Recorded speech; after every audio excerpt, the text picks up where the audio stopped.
Good morning, all. I am Vishal. I am the DO Changlang. Today we are joined by, on my right, is SP Changlang. Along with him is AC Changlang. On my left is Deputy DO Ripa and MCC Nodal Doke. The idea of this press conference is to announce the dates of election to Legislative Assembly of Arunachal Pradesh. You may be aware that on 16 we have already announced the date, but just for the sake of repetition and for information of all, I'm going to tell the dates again. The Gazette notification for Assembly election will be issued on 20th March. The last date of making nomination, this is for information to all candidates and political parties. The last date of making nomination is 27th of March 2024. The scrutiny of nomination will be done on 20th of March. Withdrawal of candidature can be done by 30th of March 2024. The date of poll is on 19 April. And just to inform that just yesterday there was a new press release according to which the date of counting for Assembly constituency has been changed to 2nd June 2024. Apart from that, I would like to highlight few other things that is for general information to all the public. The total electors of Changlang district. In Changlang, as of now, we have 70,962 electors. There are male 36,935 electors and female 34,027 electors. We also have made special provision for PWD electors who have filled the form 12, and that number stands today at 311. I would like to highlight that the maximum number of voters is in polling station. Per polling station, the maximum number of voters stands today in Gandhigram, which lies in Miao Assembly constituency, and it has total number of 1193 voters. Least number of voters is in Panikheti. It is in Changlang North, and it is having 10 number of voters. Apart from that, I would like to also apprise the general public, political parties and candidates that on account of MCC, we have issued several orders in this regard. Orders includes defacement of government property, misuse of official vehicle. It may be noted that the official vehicle cannot be used for any party purposes.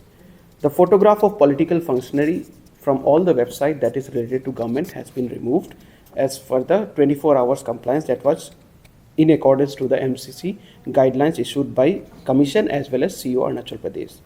Also, we have sought the development and construction related activities that is going in the area. For expenditure monitoring and enforcement, MCC, we have already activated the FST and SST.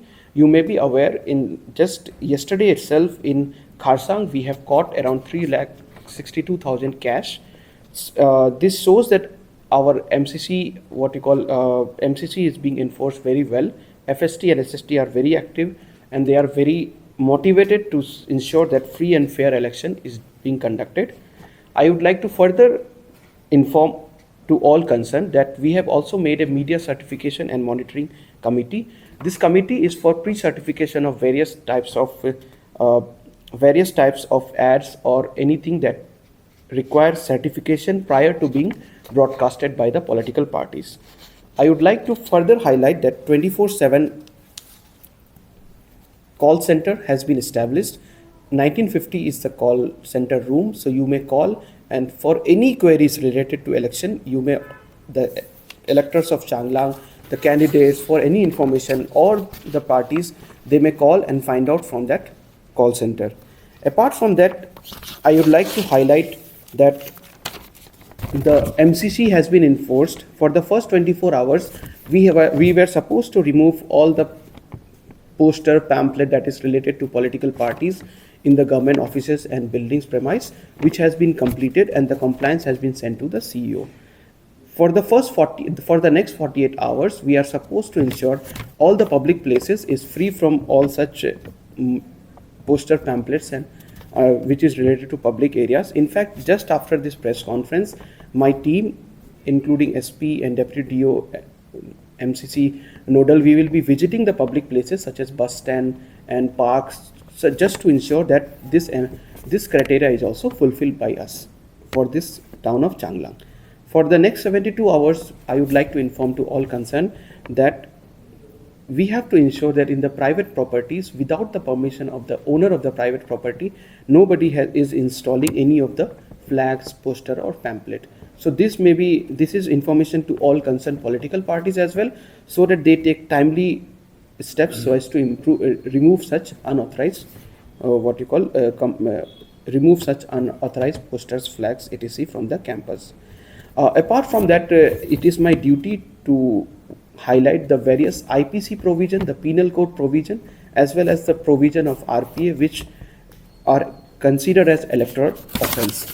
I would like to start from first offense, and that is with respect to organizing meeting in which you are spreading enmity, hatred on the basis of religion, race, caste, community or language.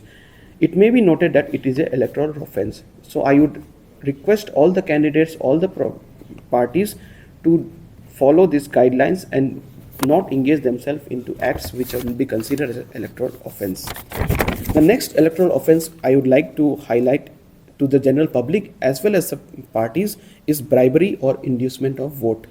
It may be noted that it is an electoral offense under 171B and 171E of IPC, as well as it is an offense under 123(1) of RPA 1951. Further, threatening and undue influence of electors is also an offense under 171C and 171F of IPC, as well as 123(2) of Representative of People Act 1951. I would like to further highlight one of the activities that might be happening around, but just for caution, for abundant caution by all candidates and their party workers. Usually party workers in jail, they incur expenditure on behalf of the candidate without their approval. It may be noted that you cannot incur expenditure on behalf of candidate without explicit authority. If you have not taken the authority, you would be having only 10 days to obtain so. However, it may be noted that if you are incurring such expenditure without any authority, then you are penalable and you are liable to be penalized under 171H of IPC. Apart from that, I would like to also warn all the electors as well as social media influencer or other outlets who are running print and digital media that any false rumor or alarming news, if you are trying to spread with respect to election or to intimidate voters or any fake news, that is also liable under section 505 subclause 2 of IPC. So this is for information for all. Apart from that, I would like to talk about the public servants on duty. It may be noted that since election has been announced, all the election officials, let it be even the presiding officer who might be a teacher, it may be constable who would be superintendent, who would be with the tax and excise and posted in the SST team, FST team or the integrated checkpost, all of them, irrespective of their rank, they are now considered to be deputed to the commission, and as well as since being a public servant, you cannot intimidate them, you should avoid intimidating them, you should avoid threatening them, because then you will be liable to be prosecuted under IPC 332, 333 and 353, which are penalable offense. Lastly, I would like to also highlight to my colleagues from print media that printing or publishing of any election pamphlet without name and address of the printer and publisher is again an offense under 127A of RPA. Lastly, in the press conference, I would like to appeal to the citizen of Changlang district that please, your vote is very precious. It is much important that you cast it in a fair manner. You do not engage yourself, you neither accept or promote any muscle or money power in this election, and you help the authorities, the police counterpart, from election, from MCC, everybody, you help them so that we are able to ensure a free and fair election in Changlang. Sir अभी जो है market area में कई सारा जो है आप लोगों की तरफ से ये पुलिस वेरिफिकेशन कर रहा है जो फिलहाल के लिए लोगों का ये मैसेज दे दीजिए कि लाइव खोल के इस तरह का थोड़ा सा आपका तरफ से थोड़ा मैसेज दे देने से, क्योंकि कोई रुकता नहीं है, पार हो जाता है, क्या है वो कि दौड़ के चला जाता है सभी। Right, this is very pertinent point. तो मेरा मैसेज है चांगलांग के सभी वासियों को कि आप को ये बताना मैं चाहता हूँ कि हम लोग के फ्लाइंग स्क्वाड टीम, हमारी static surveillance team, ये सारे deployed हैं. They will be deployed, they would be already functional at check gates. कोई ट्राई जंक्शन हुआ, कोई मेन मार्केट पॉइंट हुआ, वहाँ पे वो सब फंक्शनल होंगे. तो मेरा रिक्वेस्ट है मेरे सारे जो चांगलांग के वासियों हो कि उनको कोऑपरेट करना है, उनके लिए रुकना है. जब भी कोई आपको रोकता है तो ड्यूली आपको वहाँ पे रुकना है, उनको कोऑपरेट करना है ताकि वो अपना जो फॉर्मेलिटीज़ है वो कंप्लीट करें. अपार्ट फ्रॉम दैट, इनफैक्ट मेरे एसपी साहब भी मेरे साथ हैं. हमने ये बात पहले से ही, हमारा जो पुलिस काउंटर पार्ट है ऐसा, इनफैक्ट इवन हमारे जो आर्म पुलिस है CAPF जो आए हुए हैं उनको भी हमने पहले से सेंसिटाइज कर दिया है कि the first interface for any of such checking would be कि हमारा जो गवर्नमेंट ऑफिशियल है जो कि मोर सेंसिटाइज्ड है, and then definitely our state police is at the interface. CAPF और इनको हमने हमेशा एक कोऑर्डिनेशन टीम के साथ डाला है ताकि जो हमारा सेंसिटिवनेस है वो मेंटेन रहे. मैं SP साहब को भी बोलूँगा कि इसके बारे में कुछ आप बताना चाहे तो. चांगलांग की तरफ से सबको यही अपील रहेगा कि अभी जैसे कि DO साहब ने बताया MCC model code of conduct लागू हो गया है, तो सब सिटीजन्स चांगलांग डिस्ट्रिक्ट के जितने भी लोग हैं, आप सबसे यही गुजारिश है कि मॉडल कोड ऑफ कंडक्ट का वायलेशन ना करें, इसका रिस्पेक्ट करें. उसके बाद में हमारा जितना भी टीम्स लगे हुए हैं इनका जो भी चेकिंग वगैरह है कोऑपरेट करें. आप अपने पैदल चलते हुए या गाड़ी में भी ये वेपन्स और कोई भी चीज़ जो हथियार की तरह यूज़ हो सकता है उसका गाड़ी में लेके ना चले, जैसे कि हमारा दाव हो गया और या कोई भी तीर कमान हो गया, कोई भी चीज़ है ऐसे ऑब्जेक्शनेबल आइटम्स ना ले, ये आपका सीज हो जाएगा.